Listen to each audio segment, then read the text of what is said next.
I'm Dr. Drew Miller, retired Air Force Colonel, intelligence officer, and president of the Collapse Survival Institute.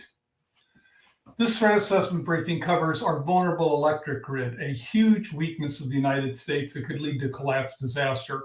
When our fragile electric grid is destroyed, something a solar flare, a terrorist group, or even a tiny nuclear power like North Korea could do, most Americans will die. When the electric grid goes down, the economy does not function, municipal water systems don't work, you cannot pump gas, no factories can operate. Economic activity will cease, food will not be produced or distributed, water will not flow, and people will quickly panic, start stealing food. If the big transformers are destroyed, it takes years to repair, with mass starvation, people dying from lack of safe water, plus deaths from marauder attacks, a horrible collapse disaster. Our grid is vulnerable in many ways. Power surges can cascade or spread in the system, so something as simple as a lightning strike in one part of a grid sends a power surge out to connecting grids, taking down more transformers beyond where the lightning hit. Solar flares can destroy transformers across a broad area. It's happened in the past, and it's just a matter of time and luck before we experience a massive solar flare that causes huge electric grid destruction. Physical attacks can take out transformers, and well-planned physical attacks could promote these cascading surges and damages, taking out key junctions connecting parts of the grid. A cyber attack can take our electric grid down. Russia has demonstrated this in the Ukraine, and we can be confident that at a minimum, Russia and China, likely Iran and North Korea as well, have this capability. EMP from nuclear weapon detonations is probably the worst threat. Even one or two inaccurate, low-yield nuclear weapons, something North Korea could deliver now with ICBMs, are soon perhaps Iran with intermediate-range missiles launched from a ship off the coast or even a modified airliner over the U.S. could destroy most of our grid. Even North Korea, with inaccurate, small nuclear weapons, has the means to exploit our vulnerabilities and destroy the United States of America. North Korea got help from Russia to design their nuclear weapons to be optimized for EMP, electromagnetic pulse effect. North Korea could take out the United States, and Iran may have this capability soon. A large solar flare or physical attacks that knock out a big part of the electric grid may just be regional disruptions at first, but any big disaster is an opportunity for gangs, thieves, and bad people to exploit police being overwhelmed, and the looting could spread beyond areas that have lost electric power. Looting and a breakdown in law and order can rapidly spiral out of control, spreading to areas across the United States. An enemy nation or a terrorist group might decide that with the U.S. crippled by an electric outage and widespread growing loss of law and order, they may decide then to unleash agents or carry out attacks in the U.S. or overseas while the U.S. is in trouble, adding to the stress on our first responders, military, and population, and probably triggering yet more bad people and scared citizens starting to loot and maraud. Experts have warned that Chinese manufactured transformers that operate in the U.S. electric grid may have Trojan horse software that enables China to remotely destroy these transformers, or worse, use them to send power surges out that destroy adjacent parts of the grid and transformers there as well.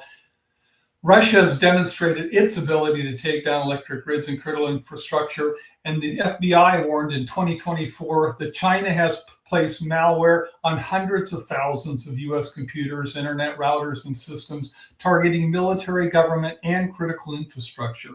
The former chairman of electric power operators Southern Company says Chinese cyber attack capability is now an existential threat for American companies and government agencies.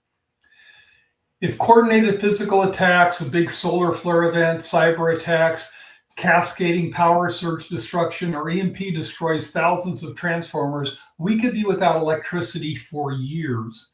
When the electric grid goes down, U.S. military goes down as well. The vast majority of our military power will vanish when we lose electric power, since the military uses the same civilian electric grid.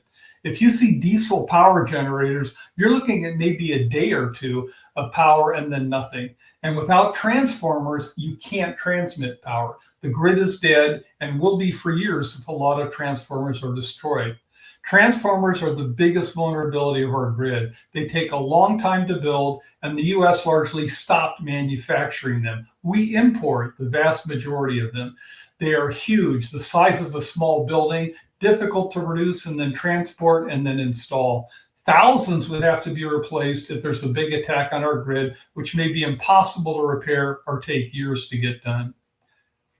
In recent years, in addition to drone surveillance of military bases, drones appear to have been mapping the US electric grid. The FAA banned drone flights in New York and New Jersey over transmission lines and power stations. Large drones dispatching smaller drones with explosive charges could easily destroy a large number of transformers. The leading companies in drone taxis are Chinese, and they operate in the United States. I suspect that some of the aggressive drone activity in the US in recent years is from Chinese air taxi drone companies using this business as a front to prepare for drone attacks on the electric grid. Drones are ideal vehicles to place small explosives on huge transformers to take out our electric grid. There are thousands of Chinese agents in the US, as well as Russian, North Korean, Iranian agents, and foreign terrorists. Foreign agents working undercover in electric utility companies could do sabotage attacks. Chinese agents hiding and operating in Chinese air taxi drone companies can launch drone attacks on transformers, along with attacks by small Chinese agent teams attacking key electric grid substations and transformers. This would enable China to destroy the US electric grid, cripple the US military, and kill most of us. Just one or two nuclear warheads detonating in the atmosphere above the US, a small, inaccurate nuclear attack that Russia, China, North Korea now, and possibly Iran and other countries soon can take down the electric grid for over a year.